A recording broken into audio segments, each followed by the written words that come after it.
What's up, everybody? Welcome to another episode of the Surf and Sales podcast, one arm and branch of surfandsales.com, featuring the Surf and Sales Summit coming to you twice this November. Check it out, surfandsales.com. I'm Scott Leese. I'm here with my good friend Richard Harris. What's up, man? How are you? I'm good. It's nice. Like we finally coordinated and communicated a couple of times in the last few days. So it's always good to see you. Yeah, So, well, recording like 700 podcast episodes in 2 days will do that. right. It will. It will. So I hope you're just not sick of me yet. So No, I will be finishing your sentences soon before the end of this episode is complete, I think. We're joined today by Candace Taber, who has been in the training, enablement, I don't know what else you want to call it, training, enablement, and development and learning, all of this stuff that helps people get better at their jobs. She's currently a sales leadership enablement manager at Granicus. Hopefully I said that right. Welcome to the show, Candace. Yeah, thank you both for having me. I appreciate it. Yeah. Okay, my first question right away is, what is sales leadership enablement manager? Yeah. That is the current title. I've never heard this specific title before. So tell us what that means. Yeah. So, I mean, everything I've done with sales training and, learning developments always drifted back to sales. So I've been within sales for the better part of 20 years. So sales leadership enablement is focusing on enabling frontline sales leaders for their roles and working with their teams. So I think the big draw for me in joining and doing this role was that I saw a perpetual need for something that you both talk about too, right? Equipping frontline sales leaders. So Granicus was forward thinking about it with this role and position. So what do you do though? So describe that to the audience, because as we go deeper, I want them to understand the perspectives, because like we actually had a conversation yesterday about this with someone else. And so now I want to bring up that conversation in a second. But in your mind, what does that mean when you do those things for people and help them? A big thing is, if you've the one of the hardest transitions I think is from being an individual seller to being a sales leader, right? It's an interesting transition. If you do a lot of leadership, if you do some leadership development training, a lot of times it's theoretical. It's about these really great leadership concepts. And what you need a lot of times is that practical enabling to make the change, right? Like how you think about doing your job, how you think about the flow of work and spending your time with your reps. So making sure that they have, tools, essentially a lot, from training to job aids to coaching guides, on how you're going to spend time with your reps, that how-to piece. And it really stems from, I was a leader I went from a high performer to a leader early on in my sales career, and I was terrible. Weren't we all? Yeah, I was a terrible seller first, and I on a PIP, and then I, went from high performing, and then I went to a sales leader and sucked again. So I had to learn not to suck at it. Right. That's the title of this episode: How to Learn Not to Suck at Sales. Yeah, how to learn not how to suck at sales. I think there's a lot of things that you need. And I love, Brene Brown and Simon Sinek, all those great, thought leaders on leadership. But for sales leadership, initially on the front line, what you need is to understand how you can coach and make impact with your meetings and the time that you're going from thing to thing to thing, and what your flow of work looks like, right? And how you can be successful and learn how to navigate being successful in your role now that you're split between reps and company objectives. That's a really good definition. Get real specific here, case by case basis, but let's try to avoid that and give a general answer. If somebody's listening and they're managing a team of reps right now, whether they're 10 SDRs or 10 AEs or whatever, yeah, what would you say is a good rule of thumb in terms of the cadence of coaching and training and development that a manager should provide for their team? Well, it needs to be weekly for one thing. I think that's good, but it needs to be. So that's a good baseline. Once a week, at least. At least, like, you should be in connecting with your reps once a week. I mean, there's daily, but your daily communication is really about building the relationship. Any meeting cadence that you set up, right? Coaching should be happening within it. So I don't think you need a coaching conversation. Coaching should be part of your ecosystem. So what do I mean? Like, if you're managing a team of AEs and you're doing, pipeline progression calls, pipeline generation calls, you should be coaching within those calls. It's not a separate event. It's within the flow of work. We don't have to have a special hour-long one-on-one just for coaching. No, you don't. This like makes my soul happy because I never did that. I never had these like mandatory one-on-one meetings with all the reps and all this kind of stuff. And people would say to me, well, aren't you coaching them? I'd be like, yeah, I'm coaching them literally all day long, every single day in micro moments over and over and over. That's the key. It's the micro moments. It's building, the environment over event thinking, right? That it's in the flow of work. I'm really, really a stickler on the flow of work. That coaching is not something I step in. Hey, guess what? I'm here. We're coaching now. How does it feel? Does it feel good? Does it feel good? Right? Like, super awkward. But if I'm building the relationship and we're going and I'm asking questions, like a good discovery, then I'm uncovering things for the reps, right? And helping them in the moment, rather than just, one, getting information like a checklist, and two, it becomes me demonstrating the behavior that also helps coach the rep too. So I'm hitting it from two angles, right? So when you say exhibiting the behavior, does that mean in a role play, or does it mean you getting on the phone and doing it too? Like letting them listening to your calls or sitting next to you? What's your advice on that? So it's both. Like, it's both. Scott, one of the things you said recently that I loved and I was going to hit repost on was, I don't ask people to go where I'm not willing to go. I'm the same person in that, in my fierce belief in that. So when I was when I had a team of BDRs, I would record calls and I would let them coach me on my calls. Right. And also so that they understood it, right, at a new level with the teach back. So it's both, right? It's me willing to get in and have them evaluate me. And it's also me demonstrating the behavior in our conversations, like a good discovery, right? Asking questions instead of having all the answers. Yeah. I think that's an interesting point. Leadership is as much about asking questions as it is having the answers, right? I think that's a really valid point across the board. Why do you think, and I mean, I've experienced it, you admitted to it. Why do you think we still have this problem that managers are just so bad at managing, particularly frontline managers and new frontline managers? Like this has been on, I made the joke yesterday, this has been going on since Scott was in middle school and I was in sales management, right? Like it's the true, it's true. Like this is always, why is this still a problem? Or is it just the go fast at all costs startup sales ecosystem we live in and they don't care about that? No, it's a people problem. So, elephant in the room, have I been in tech as long as other people? No, I've had more exposed, like my sales background is pretty eclectic, few, industries, but the patterns are the same. It's people problems. And a big part of that is people have a worldview, a belief system, and a lived experience. And when you go into leading, you think you're going to jump in there with yours, and that's everybody else's.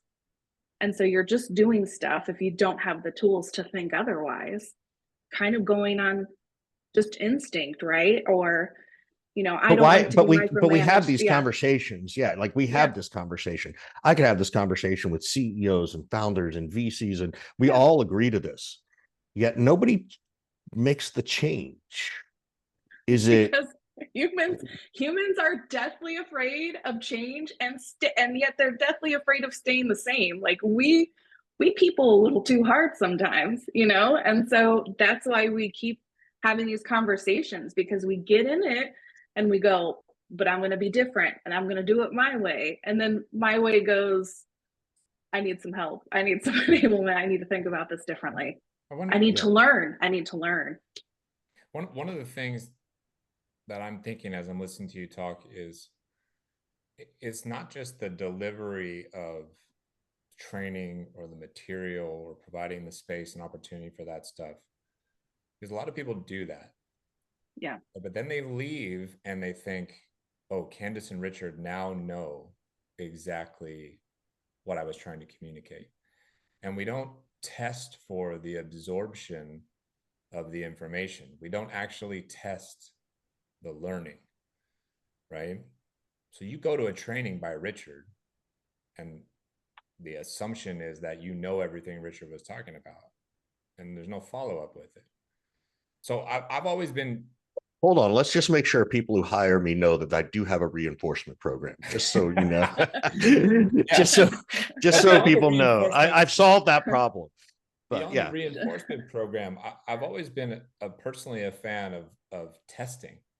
Literally, like creating quizzes like you're in school, or like I'm a teacher, and making sure people actually comprehend and understood and absorb the material. Is that something that is a part of your strategy as you go through enablement? And if not, do you think I'm crazy to put something like that in place? No, I don't think you're crazy. I think it's not, there's not one way of testing, right? So I think you have to have a few things. You can have the quizzes, and I think you can have, that piece, but then you have to be willing to apply it, right? Practical application. And I think a lot of the quizzing that needs to happen in sales leadership, for instance, is about demonstrating competency. And great, okay, you got the quiz and you can test, because listen, tech has a lot of really smart people that I think can take a quiz well. But getting in with the people arena, that's the hard part. Because I should rephrase the word quiz, because it's like the way that I've done it is like, okay, there's a written quiz on this, there's an oral quiz on this, there's a live test of application of how to run the demo. So there's different modalities of quizzing. Yeah, we're saying something very similar. Yeah, it's about demonstrating the competency, right? Like in action, and quizzing multiple ways, right? Because you want to, one, nobody, learns the same. You want to make sure that you're reaching people where they are and giving them opportunity to demonstrate how they need to do it, demonstrate how it applies. And you need to make sure that they're also getting the core of the information, and it's you also learning to make sure that your content's good and that you're getting the objectives across, right? In terms of, ooh, maybe I need to pull this back here and just focus on this micro subject here, right? And build on this concept later. So it's really two-way. What do you think? I always say it's a learning exchange. Yeah. What do you think is the biggest leap that's missed, or that is missed, when someone goes from performer to manager? And I don't mean the part where it's like, oh, is a good rep and they became a bad manager, right? Like, and to your point, it could be some of this understanding how to coach and what to coach and how to quiz and what to, like, that could be all part of it. If I'm getting promoted as a manager, what are the first 3 things I need to think about doing if I'm going from rep to manager? And I'll even say within the same organization, because it's different, because now all of a sudden you're managing your friends. Yeah. I'm going to say something that probably most wouldn't consider, but the first thing I'm going to say is you have to understand bias. Ooh, tell me more. That's good. Well, you have to understand, like, going back to my statement about everybody has a worldview, a belief system, and a lived experience. You're typically going to come in and you just learned how to play the game really well as an individual player. But now you're jumping to coach, and you've got to figure out how to take all your different, friends, teammates, as they were, and help them play the game better, right? And I think the first way to even understand that is going, how you played it may not be the best way to scale playing it, right? Or the best way to reach, person A. And I think that's the first reality check that needs to happen, is unpacking that you're going to have natural tendencies to think that everybody thinks like you do, because we do it as humans. And you got to get that unchecked real fast. So how do you, this is great, because I have this challenge, right? Like, and I think some of it's because I'm such a tactical person. I dive into tactics faster than I do strategy, and I figure out strategy later, right? I sort of do it backwards. Where do I go to learn? How do I go to figure out, okay, this is my style, this is someone else's style, right? I mean, am I defaulting to the challenger rep, right? You got the lone wolves and you got the challenger and you got this kind of stuff, or, is there something, for lack of a better phrase, more meaningful or deeper about that? Like, I like how you're positioning all this stuff at a very human level, not at this like sales world level language we speak. Yeah, well, we're human first, right? And I think with 5 generations present in the workforce right now, you have generations up and coming asking really hard questions and good questions about leadership. So I think that getting back to the human to human piece is really essential. And I think it's also really simple in terms of, once you have bias training, whether your company provides it, there's lots of great resources. We have access to a lot of, concepts like these that you can quickly unpack. It's really having a conversation with people and being really direct. Like, I don't want to, like, how do you receive feedback? Like, asking hard questions to help uncover how you can, coach with them, help them play better. And then the second part of that, though, is not just asking for how they want to receive it, but what you're agreeing to now is a partnership agreement. I think that's something that's really important. Okay, this is what we've agreed to in our interactions together, and we're now going to have collaborative accountability to what we agreed to. I like that, collaborative accountability. I got one more question, and I'll let Scott ask something. And it just sort of dawned on me as I'm listening to you. We talk all the time about ramp time for reps. Yeah. Should new managers have a ramp time? And what would be included in that ramp time?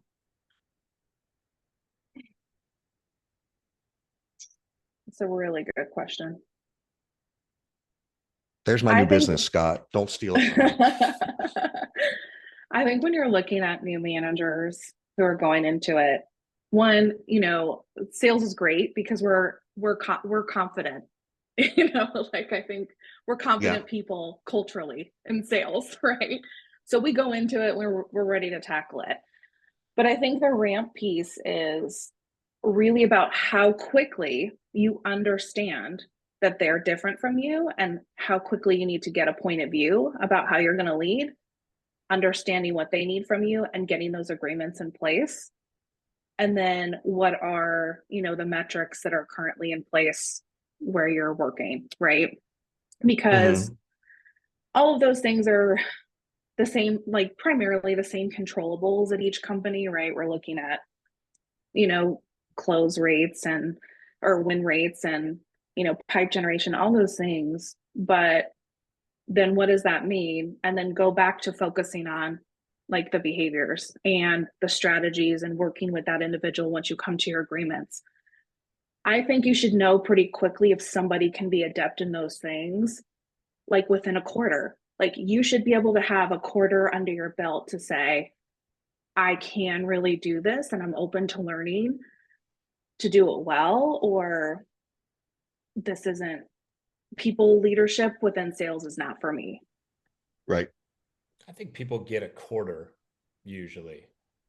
Whether you get a second quarter, a third and a fourth starts to become the big question. You said something a little bit earlier about, asking people how they receive feedback.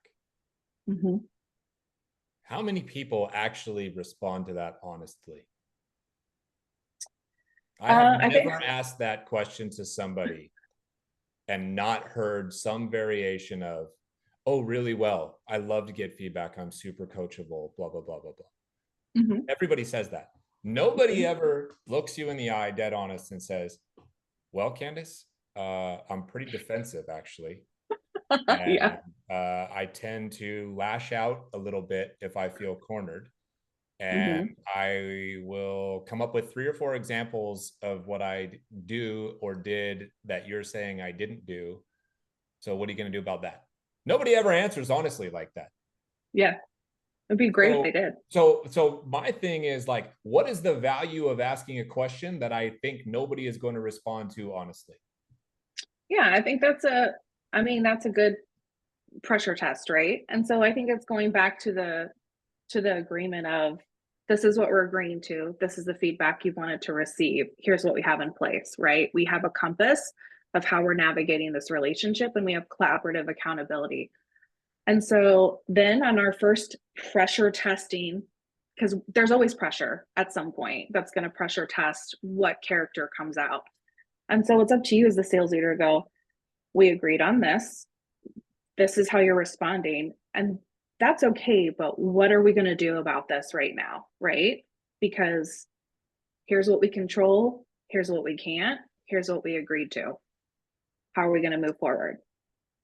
And so again, it's that back and forth of, how are we going to navigate this? Because I do want you to be successful, but that also requires uncomfortable conversations and honesty.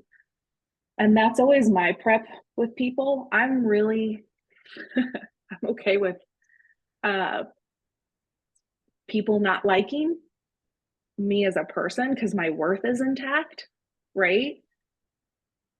I'm not in this to be liked. I'm in this to help us get to a goal. And I think that's a sticking point for some people, is they focus in on not being liked, and then they're not being direct and they're not being clear, right? And being clear is far more compassionate in leadership than wanting to just be right and not have some sort of tension or conflict that you can actively work through. Go ahead, Richard. I can see your wheels spinning. No, I think, I'm sitting here and I'm like, this is all familiar to, in my mind, feels very similar, I should say, to Radical Candor, which I'm sure Candace has read, more than once. And there's this part that I've always, Scott, you know me, there's a part between, radical candor being positive and radical candor meaning you're an asshole. And Scott, where I sort of gravitate towards, it's probably the latter more than the former. And I think that's a part that people struggle with, right? And is that I don't know how to do it. I think I know how to do it. I think I know how I would want it done, but it loses its way between my brain and my mouth of when I try to articulate it with people, if that makes sense. So I think that's the skill that Candace is hitting on, that we aren't taught, and kind of goes back to this thought I had about ramp time for managers, because nobody's ever taught you to slow down in sales, right? You're always taught to speed up. You're never taught to slow down, and management oftentimes is about having to slow it down in order to speed up. So anyway, so it's oh, sorry, Richard. Going to your point though about how we're not taught how to do that. I think we're not taught how to have conversations that are uncomfortable. And it doesn't mean that you're gonna get ghosted or you're not gonna be liked or this, that, whatever. I was very fortunate when I was sucking so hard as a sales leader that I had a performance coach come in and say, do you want to have a real conversation?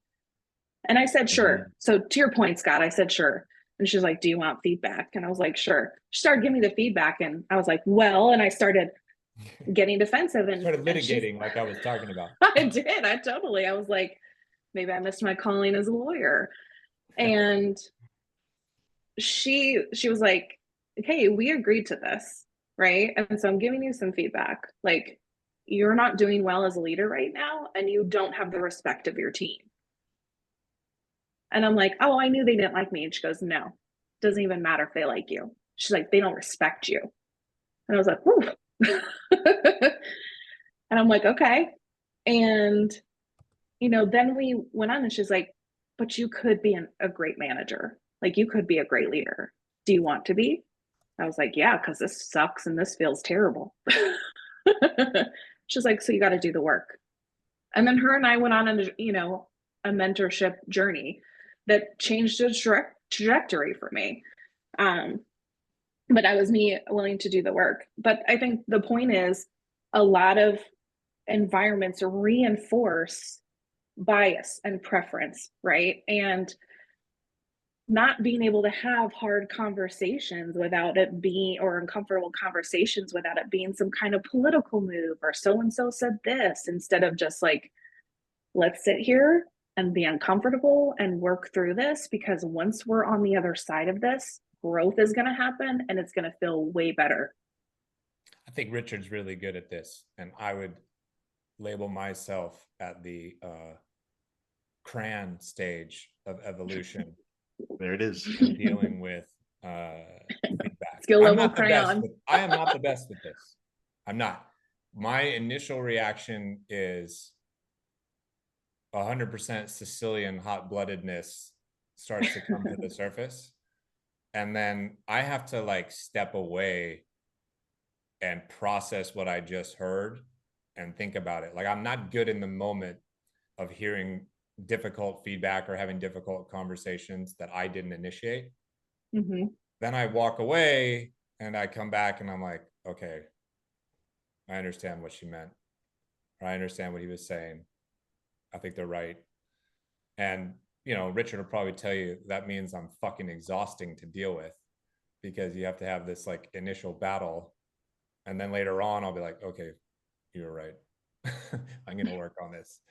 So yeah, not the best at it. I think it's a really good discussion point for us that we've been having. So it's great. Yeah, this has been this has been very different than anything I think we've had in a long time, in terms of like talking about leadership and management and all that kind of stuff. So I'm super glad that we've had this conversation. We kind of got to sort of move it over to wrapping it up. But before we do, Candace, question for us: anything you'd like to ask us? Something we can help you out with? Anything we can do? I think the biggest thing is, you both have been in sales a long time too. When you look at, we know this is continuing to be a problem, like you said. When you think about what you can do for a first time sales leader and what they should know, what would each of you say is most important? I wrote a whole book about this. If anybody wants to check it out, it's called From Rep to Manager. Co-wrote it with Ryan Walker. You go first, Richard. A kind of space. So the question is, what advice would I give? That's Richard's advice. I was waiting for Scott to. I was waiting for Scott to go first, so I could figure out my answer. I'll go first then. Yes. Right. What are some things? I mean, the first thing is you have to, and we've already talked about this, but you have to find a way to make an impact on people every single day through some type of coaching. Sometimes it's tactical coaching, like, hey, you're going after the wrong account. Sometimes it's a soft skill coaching, like Candace, you're shouting on your demos, let's lower your voice a little bit. Yeah. Sometimes it's a life skill coaching, like, okay, you have this like credit card debt problem. I have some ideas for you of how we can work around it, right? All of these things are helping somebody, in theory, become a better version of themselves, and therefore be able to be more productive, which helps them, helps you, helps the company. So find a way to make an impact with everybody on your team every single day. And it does not require 60-minute meetings to do so. That's number one. Number two, lean into the part of you that derives more pleasure and joy, whatever you want to call it, from helping other people succeed more than yourself succeeding. You have to become extremely selfless. It's not about you. It's not about your recognition. It's not about your wins or your paycheck. It's about, did I help these 10 people today get what they want? All day, every day. The question you ask yourself is, what is the blocker in front of Candace and Richard, and how do I remove it? And if you just live by those two kind of guiding principles, I think the rest of the job starts to become very easy. So are those guiding principles, or is that your belief system? Because something I say is actions are the motions of belief, right? And so those are two things that you feel really strongly about, that you've built, wrote books and built businesses around. So say that again. I have to process this. You said it Yeah. fast. Are they principles, or is it a belief system? Right? Well, what's the difference between a principle and a belief system? So what I would say is, like, getting a little defensive there, aren't you, Scott? I told you I suck at that. Well, I think because, there is principle to them, 1,000%. But what I'm getting at with the belief system is, I think what makes both of you effective and why people are drawn to you is because of everything that you've built is predicated on a belief system you have about sales and being successful because of your lived experience, your worldview, and what you've seen be successful, right? So the behaviors over time that have been shown. The reason why I just kind of, poke at that a little bit is something we're so passionate about makes us more effective. And so I think you're really clear on your belief system. And going back to what I said in the beginning, is that that's how you have to figure out really quickly what kind of leader you're going to be, by understanding yours. Well, like I said, I will now have to reflect on this. Yeah. About the difference between the two. Richard, you've stalled long enough. Yeah. I'm still trying to remember what the original question was. I'm in a zone at the moment. Actually, Richard, I'll give you a different question if you want. Give him a softball, bail him out.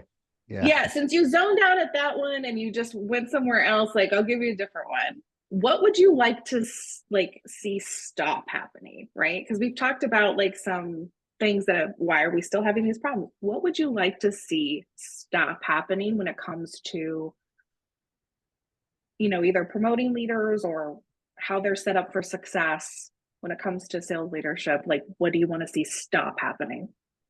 I want to, I say this all the time. I want people to stop smoking the hopium, right? And I want goals to be realistic. I want leaders to understand that, you're way better off when 80% of your sales team hits quota and you reduce turnover than trying to have a ridiculous, audacious goal and only 30% of your team hits quota and nobody's happy and there's high turnover and you still don't hit your quota overall. And then there's just more pressure. That's what I want. I want, and I say this a lot, I want a little bit more humanity into the sales world, right? And stop creating sales on a spreadsheet in terms of the ideation can be on a spreadsheet. The execution is not on a spreadsheet. Right. And that's a big piece, which is why I've really enjoyed this conversation, because we're talking about the execution side of stuff. Right. In a way that we all need to do more of, in this instance, it's like, oh, this was a really good reminder. I could hear people listening to this. Oh, this was a great reminder, which then tells me that it's also easy to forget because you already forgot it 6 other times. So what are you going to do? So I think that's the piece that I wish would stop happening, is people just doing hopium dreams, right? Yeah. Well, it's like we do this, like, doctors do this thing and they sign, this Hippocratic oath, do no harm. But we don't think about the depth of that in leadership when we have now people we're responsible for. And so people matter. And first, you need to take that seriously. How are you doing the people part now that they report to you? Totally agree. Well, Candace, this has been awesome. Thank you so much. I'm glad you and I sort of got to know each other very quickly on LinkedIn with the little banter back and forth around my book launch. And I was like, oh, Candace could be good on here. And absolutely, this has been a fabulous conversation. So thank you so much. No, thank you both. I absolutely appreciate being invited to your space and having me on. Thanks so much. And where can people reach out to you? Is LinkedIn a good place for people to find? Oh, yeah. Yeah, I finally stopped like side-eyeing LinkedIn since, I'm feeling some sort of way. I've fully embraced LinkedIn, so LinkedIn's fine. All right. Perfect. Candace Taber, everybody.